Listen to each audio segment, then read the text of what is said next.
सध्या cyber fraud जे होतात ते वेगवेगळ्या प्रकारांनी होतात। आपल्याला कधी कधी मेल येतो, कधी कधी आपल्याला मोबाईलवरनं फोन येतो की बाबा अशा पद्धतीने काहीतरी झालं।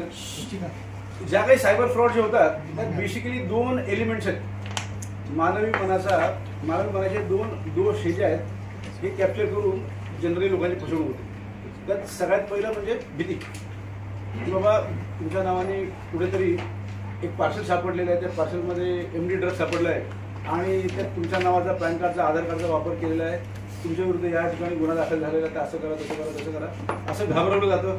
तुमच्या विरोधात कुठेतरी गुन्हा दाखल झालेला आहे तर तुम्ही वरिष्ठ अधिकाऱ्यांचं, पोलीस अधिकाऱ्यांचं, EDचं, CBIचं, CIDचं, क्राईम ब्रांचचं असं कोणाचं नाव घेतलं जातं, फसवलं जातं। त्याच पद्धतीने दुसरा जो आपला मानवी मनाचा अवगुण आहे, कुठेतरी आपला लोभ जो असतो, लालच जे असते, तर त्याला हे लोक बळी पडतात आपल्याला आणि आपल्याकडनं तुम्हाला कमी कालावधीत जास्त नफा मिळवून देतो, तुम्ही शेअर ट्रेडिंग करा त्यातनं तुम्हाला जास्त पैसे मिळवून देतो, अशा पद्धतीने आपल्याला त्यात बळी पाडून त्याकडनं संपूर्ण पैसे काढून घेतले जातात। आपल्याला आता ह्या इन्व्हेस्टिगेशनमध्ये आपल्याला असं जाणवतं की बाबा हे जे फोन येणारे गुन्हे आहेत हे कुठे काही एका व्यक्तीला फोन आला तर त्याची फक्त फसवणूक झालेली आहे, परंतु तो जे ते लोक करणारे जे आहेत ते फक्त एका व्यक्तीला फसवत नसतात, खूप सारे लोकांना फसवतात। आणि ह्याच्या मागे जे आहे याच्या मागे एक मोठी जी आहे एक इकोसिस्टम ही तयार झालेली आहे।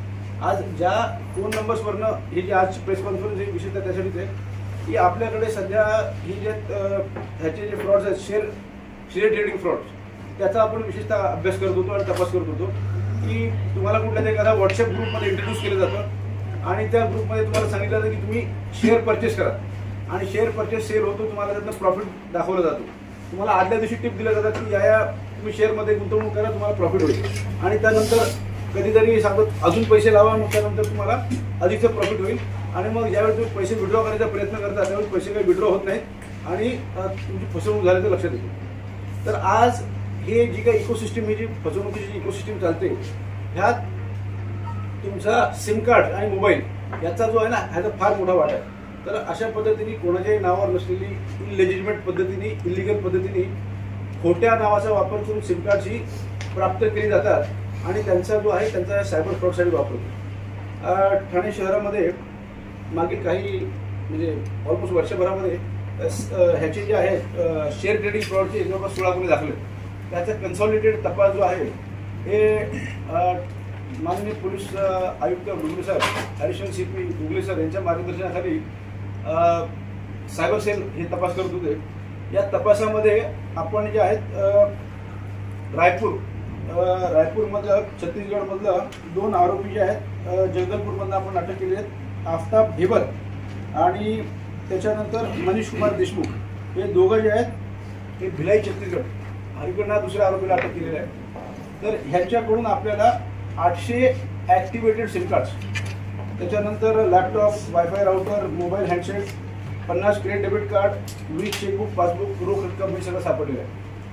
ह्यांच्याकडनं पुढील तपास केल्यानंतर दिल्लीमधून भाईजान उर्फ हाफिज लईक अहमद या व्यक्तीला आपण अटक केली आहे। तर इन्व्हेस्टिगेशनमध्ये आपल्याला हे आढळलं आहे की जे देशभरात हे जे कॉल सेंटर्स किंवा इंडिव्हिज्युअल जे काही फसवणुकीचे लोक चालतात त्यांना सिम कार्डची आवश्यकता असते, त्यांना सिम कार्ड प्रोक्युअर कुठं करणार, हे लोक जे आहेत हे सिम कार्ड प्रोव्हाइड करतात। हे जे आहेत हे ह्यांचं नेटवर्क जे आहे हे भारतभरात सर्वत्र चेन्नईपासून दिल्लीपर्यंत त्यांनी लोकांना सिम कार्ड प्रोव्हाइड केलेले आहेत। याच्या बरोबरीने त्यांनी आउट ऑफ इंडिया हे जे आहेत कंबोडिया, दुबई, चायना या ठिकाणी सुद्धा यांनी सिम कार्ड्स पाठवलेली आहेत। हे आपल्या तपासात निष्पन्न झालेलं आहे।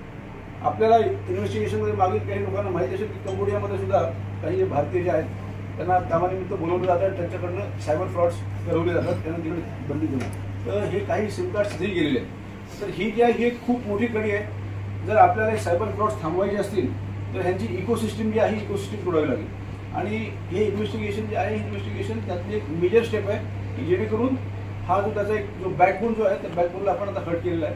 आता ह्यातनं पुढे इन्व्हेस्टिगेशन चालू आहे आणि पुढचा तपास करतो। सर हे आम्ही ह्यात बरेच आपले जे सर्व्हिस प्रोव्हायडर्स आहेत, म्हणजे मला नावं नाही घ्यायची कोणाची, सर्व्हिस प्रोव्हायडर्स म्हणजे आपले एअरटेल असेल, जिओ असेल, बाकी असेल, तर ह्यांचे जे लोकल रिप्रेझेंटेटिव्ह असतात तर ह्यांना हाताशी धरून हे जे गलिबल सिम कार्ड बाहेरचं आहे. उदाहरणार्थ आपण जर जाऊन एखादं सिम कार्ड बाय करायचं असेल तर तुमच्या इथं थंब घेतात. त्यानंतर तुमचा थंब तिकडे रिप्रेझेंट होऊन जातो. तुम्हाला एक सिम तुमच्या नावाने जनरेट होतं. हे सांगणार तुम्हाला अरे झालेलं नाही व्यवस्थित, अजून एका थंब घ्या आणि दुसऱ्याला थंब घेणार आणि दुसरं सिम कार्ड तुमच्या नावाने जनरेट करणार. आणि हे जे आहेत ते सगळे सिम कार्ड तिकडे पुरवले जातात. तर यांना सिम कार्ड पुरवणारे वेगवेगळ्या सर्व्हिस प्रोव्हायडरचे 3 रिप्रेझेंटेटिव्ह जे आहेत ते आमच्या रडारवर आहेत. त्यांचा तपास करतो आम्ही आणि वेळ पडल्यास त्याच्यावर कायदेशीर कारवाई करणार.